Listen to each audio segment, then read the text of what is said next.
Hi, everybody, and welcome to another episode of Costa Rica Crypto. Today, I'm sitting down with a few of my favorites from the space. We're talking about Blockbase, which is kind of a new decentralized storage solution.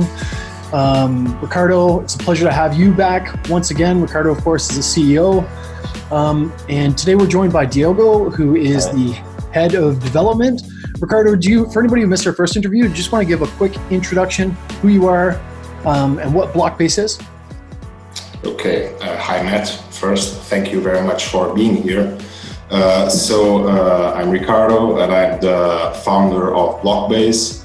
The idea of Blockbase started around 2016, somewhat, and has been in development since October 2018, so for more than a year now. And Blockbase is the power of blockchain applied to databases. So the idea behind Blockbase is to provide a service that stores databases on blockchain.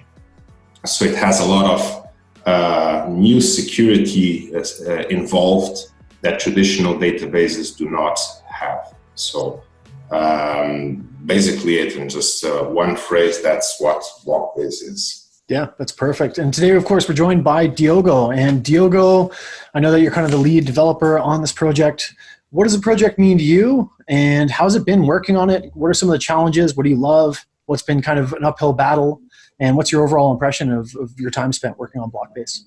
So the main challenge is working on blockchain, obviously. So it's hard to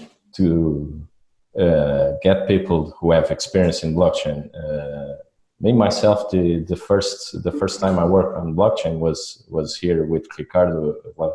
When the first idea of Blockbase started, I think 3 years ago, almost 4 now. So that was my experience with blockchain. It's obviously an interesting challenge, and that's why I'm here. Yeah, it's really cool to have you guys here. Love the fact that you guys are EU sponsored. Love the fact that you're a part of a bigger consortium of companies. You have some really good backing, and I love what you guys are doing. I guess today we're going to sit down. We're going to talk about a little bit of the most recent developments.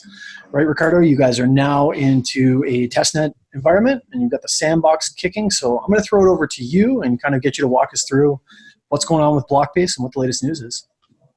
Okay, so let's do this. Let me share my screen. Today we're announcing the sandbox of Blockbase. There will be here a new icon that we're going to add today or tomorrow that will permit anyone to access our sandbox and play with Blockbase. So let's go into the sandbox. Okay. So the idea behind this sandbox is to allow anyone that has understanding about traditional databases and is interested in blockchain technology in our project, they can go here and they can experience the power of Blockbase rights like live. They can test the technology right on this page. We thought this would be very interesting to showcase Blockbase without having any installation required, so you don't have to go to GitHub and download the code and run a node and so forth. You can go just here and experience the technology. And we can also use this to showcase Blockbase to our potential customers. It's very, very easy to do that this way. And so today it's all about the sandbox. Okay. Yeah. So it's going to be a little technical presentation, but I think we can manage. Definitely. So I've got here a script on my side that I'm going to be running here instructions on the site, on the sandbox. So just to give some context, so here in the middle, we've got a place where we can put our SQL instructions, our database instructions here, and play with the data that's going to be stored on Blockbase. So anyone that knows traditional SQL will find this very, very, very, very familiar. So yeah, the whole idea behind Blockbase is to make the the transition from a traditional database to a blockchain database that has all the additional security on top to make it as easy as possible. Just to delete this content here, and I'm going to create a database. So the database I'm going to create, the scenario that we're going to talk about here is about the coronavirus, the COVID-19. Of course. So we have some story to talk about. It's an interesting topic because everyone is talking about it. It has a lot of controversial news. That information has been hidden by the Chinese guys, and some really strange videos of people getting caught and taken and so forth. So we thought we could use that to showcase an example where you would use blockbase to store information related to the patients that are being discovered. Yeah. And we will use a lot of cryptography to make some of the data encrypted and some of the data completely public. So half of it will be encrypted and half of it will be completely transparent. So everybody's happy. The patients are happy, and the public is happy because they have statistical, factual information. Okay? Yeah. So I'm going to run this instruction. And here so this went to blockbase. Blockbase stored this instruction here on its blockchain, right? And it mapped the instruction from the blockchain to a traditional database too that mirrors the state of the blockchain, okay? So here on the left, I can see what I've just created. This is the database I've created. And now I'm going to add a table there. Okay, so I'm going to copy here my script on my side that you don't see on your screen. I'm going to substitute this here. I'm going to add here some instructions. So here what I'm saying is, okay, the instructions that I want to apply them to this database. So I always have to use a use command at the beginning.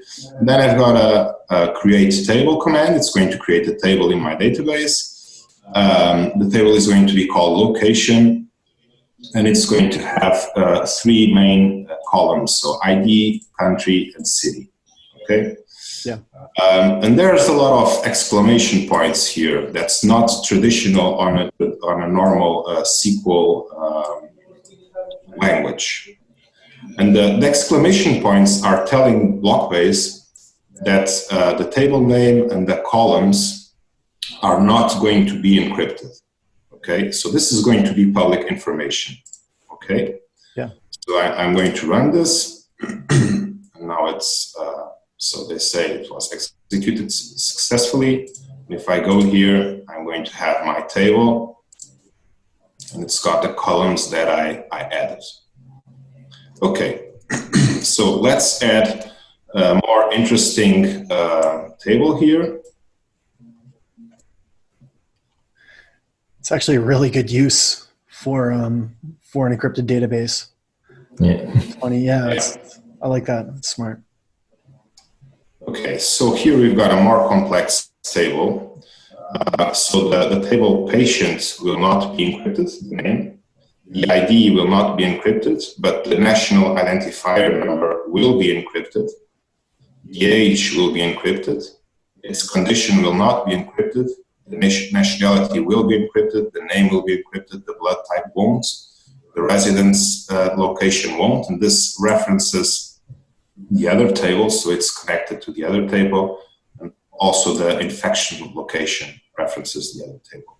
Okay, yeah. So let's run this query. Okay, so let's see if it created the other table. Here's the other table, the patient table. That's got all the columns here. Okay, so now we've got 2 tables in our database. Now the fun stuff starts when we start to add data to the tables. Okay. Okay.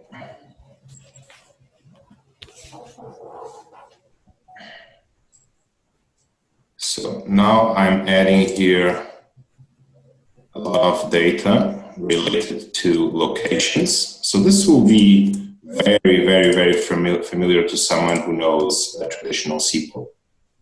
Okay, so we're populating the location table with different countries, different cities of these countries. Okay, so let's run this.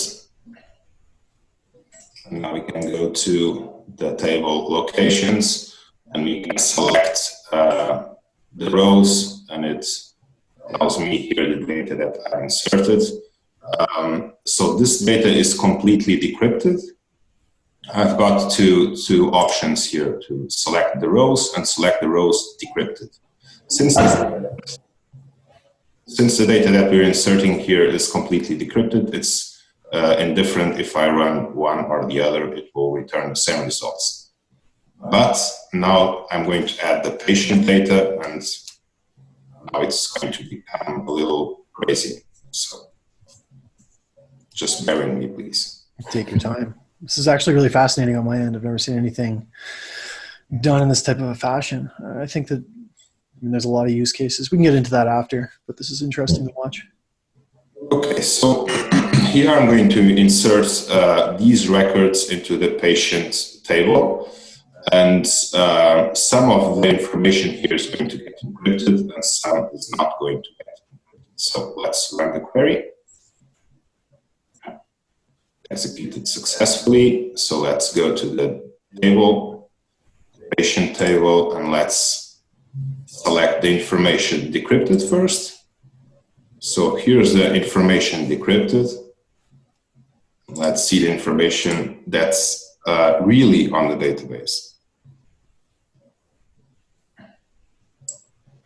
So we will see that a lot of columns that have got like complete gibberish, right? Yep. And we don't know what's here. And the other columns have got the information that we chose that should be public, okay? And so how does this work? How can we query this information? So in fact, all this technology of creating this databases and tables and so forth has a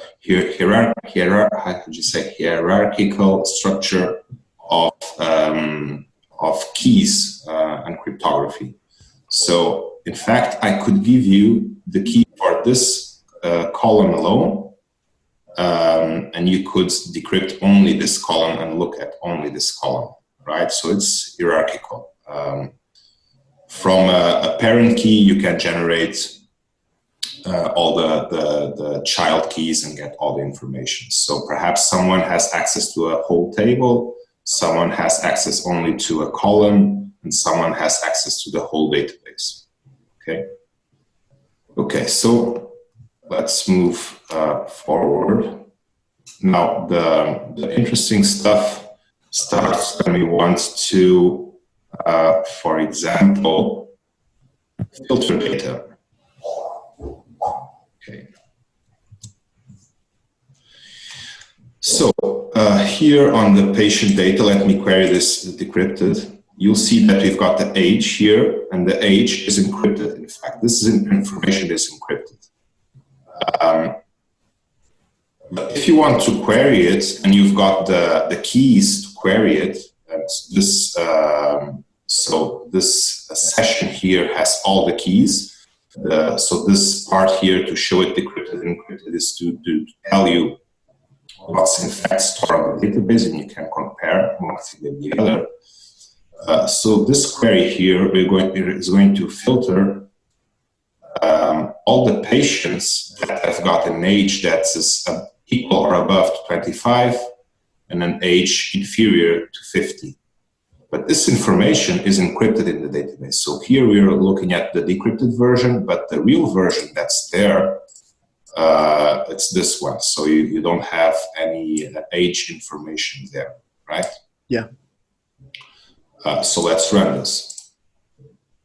Okay, so he found this 3 patients with these ages that match this square class. So the interesting thing here that I wanted to point out is, since the information is encrypted on the database, doing these types of queries is really hard. It's not straightforward because you've got no information on the server side that allows you to like fetch the slice of information you need. So we built a completely new approach to solve this problem that basically uses something that we call buckets. Okay. Let's say this column here has only one bucket. If that was the case, all of the records, all of the age records would fall into that bucket. And if you wanted to do like a where clause, you would have to retrieve all the records and then filter them on the client side, on your side. But if you add some buckets, so like for example 10 buckets, the records will be distributed in such a way that it's not possible to determine what is inside which bucket. But when you query it, you just go and select on the server side the slices you need, and it's not the whole table. It's just some slices. It's more than what you need, but that's good because you're not revealing to the server side, to the providers, what exact information you're looking for. So you're retrieving a little bit more information than that, and then you filter on your side. But this is done transparently to the user. So it just queries the data. The information is completely encrypted on the server side. And the server, so the provider, the guys around the world who hold the block-based blockchain, sidechains, in fact, they won't know what patient ages are there. It's not possible for them to find out. But you can query it, and you can query it fast. So yeah. This whole thing is to say you can query it fast. Okay, so it's built that way. So in fact, this where clause here seems like something that's simple, but it's got a lot of work behind this. A lot of work. Okay. It's fascinating, actually. How do you access this when the version goes live? Is that going to be with block-based tokens? No. This is just for people to test it out. So we want anyone to just see how easy it is to work with blockchain queries. So this is working on a node on our side, and anyone can just use it. So I meant when the final version goes live. Oh yeah. Once the final version is live, so you'll have to pay for the service providers to store your database. Yeah. Very cool. But for doing queries and stuff, you won't need to pay any tokens. Yeah, I'm going to make sure that I leave a link for people to be able to come and play around with this below. Mm-hmm. But I'll let you continue on, Ricardo. Yeah, just to add to what Diogo was saying, and to answer also your question, to give more info. So when you have a traditional database on a traditional cloud provider today, you go to like Amazon or Google or Microsoft and so forth, and you pay a monthly rate for your database. Here, you use block-based tokens to pay for like a similar monthly rate or something like that. In fact, you pay per block to block providers, to service providers that are distributed around the world. And since you go through that approach, it's important in many cases that you encrypt at least some part of the data. You can encrypt everything, or you can leave everything decrypted. So it's just using more or less exclamation marks in your queries. Okay. So here I'm going to make a complex query. So this was a very simple query. Let's make a more complex one. So here I'm going to select a lot of specific information, and then I'm going to do something that's very familiar to guys who know databases. Join two tables. I'm going to join the patient table and the location table, and then I'm going to have also a new where clause, and I'll add the location China. So I just want to have patients that have age above 40, and the country is China. So part of this information is encrypted, part is not encrypted, and we are relating two tables to get the information that we want. So this retrieves only one patient from China that matches this query here. It's fascinating, and it looks relatively user-friendly as well.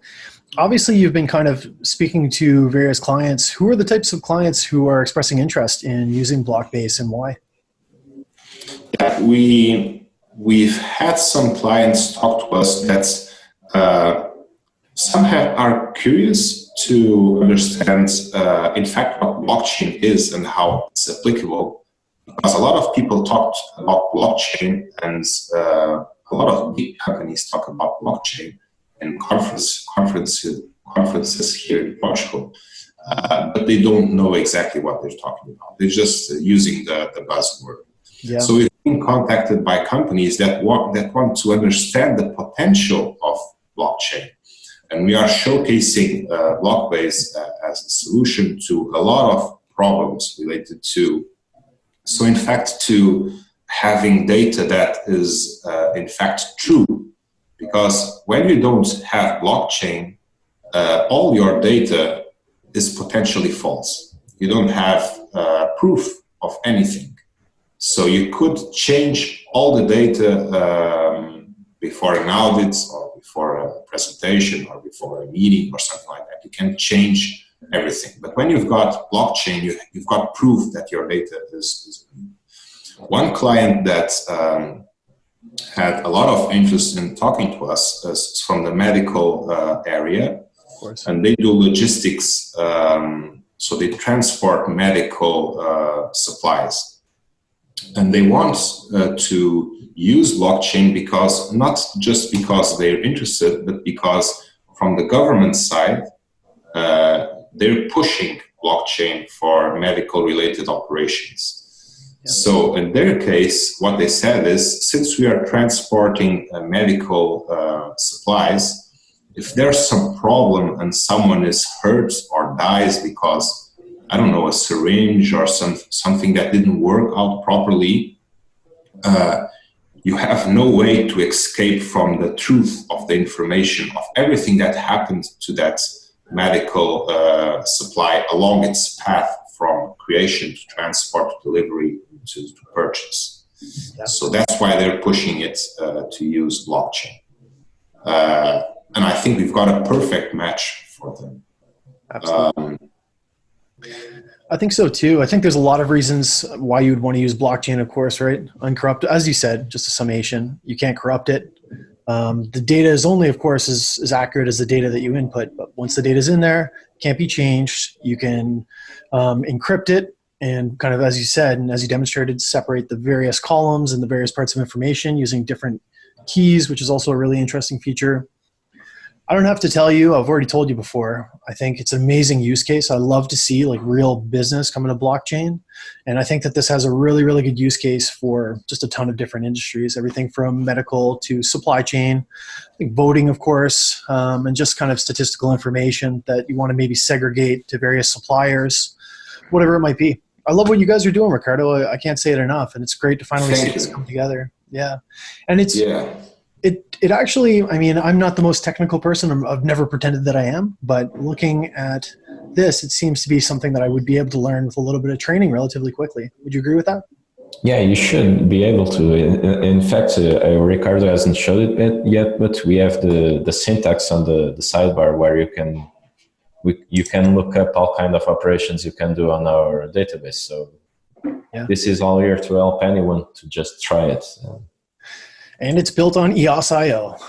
Yes. Yeah, it's the best part. It's been really interesting watching you guys come into the industry, because I know that you guys are kind of, you do come from that like larger business aspect, a big consortium of companies. You've got a lot of backing and support. You guys are just kind of entering, but I think you guys have built a really, really cool product, and I would encourage everybody to come in, check this out, play with it a little bit, but I'd also encourage everybody to stop by your Telegram, where they can go and speak to you guys and have a chat with you. And you know, I personally know that you guys are really good people, and thank you. I love what you guys are doing. Is there anything else that you guys want to say to anybody who might be watching?